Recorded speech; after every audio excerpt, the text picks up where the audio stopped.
Ruby Frankie and Jodi Hildebrandt facing the music for their charges, both being sentenced, rather, to the same four consecutive sentences of 1 to 15 years in prison for their roles in the abuse of the children of Ruby Frankie. Joining me to discuss, host of the podcast Defense Diaries, defense attorney Bob Motta. Bob, we got that. We knew that obviously they were pleading guilty. They had their heartfelt apologies. I'm putting that in air quotes because I mean, well, they did seem kind of heartfelt, but who knows with the people who are capable of doing this, just how sincere they actually are. What's your thoughts on this? 1 to 15 years, four consecutive sentences. It could be 4 years. It could be 60. Walk us through that a little bit and where you think that's going to go.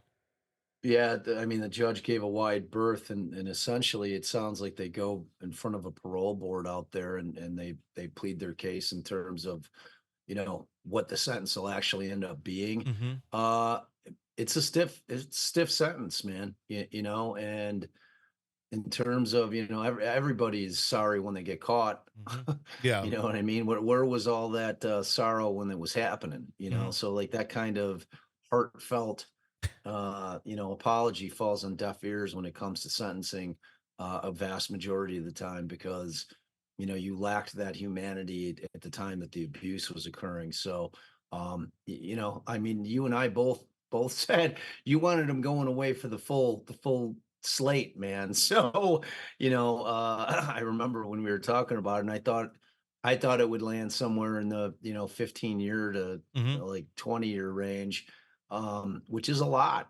Yeah. That they're gonna it is a life altering, never going back to the way that you lived in any way, shape, or form type sentence.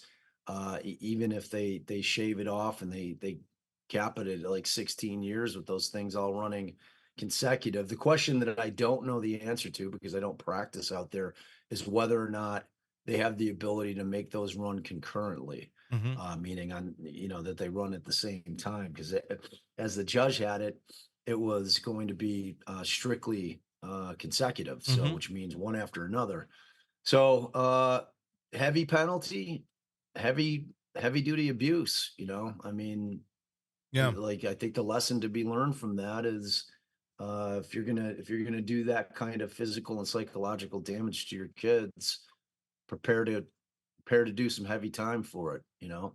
We've heard nothing from Kevin Frankie as of now. We know that there's a divorce that's in progress, but not a whole lot at all. Do you think he is accountable at all on any of this as of right now, or was he kind of a victim also of Ruby Frankie and her mental abuse? I mean, he is a dad. He is there. He does have the power to stand up and do something if need be. And it seems in a lot of cases he didn't, or maybe he was just unaware. Yeah, I don't know enough about his circumstance once she left him.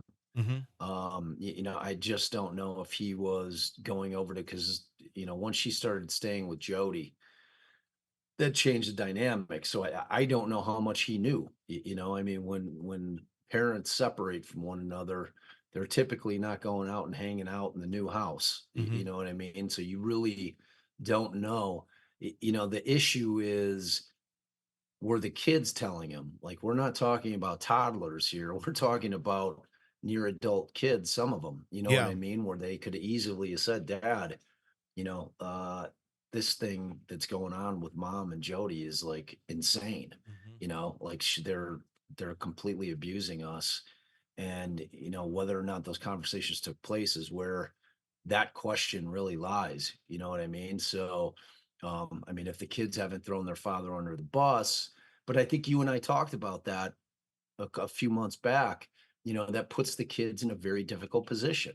Hmm. If they're going to out their mother as being the abusive monster that she was, and they're going to say, you know what, we told dad's complicit, dad had a duty to stop it, and he did nothing.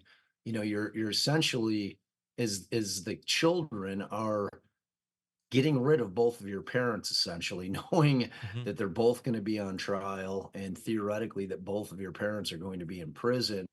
they may not have been willing to do that in terms of he wasn't actually committing abuse.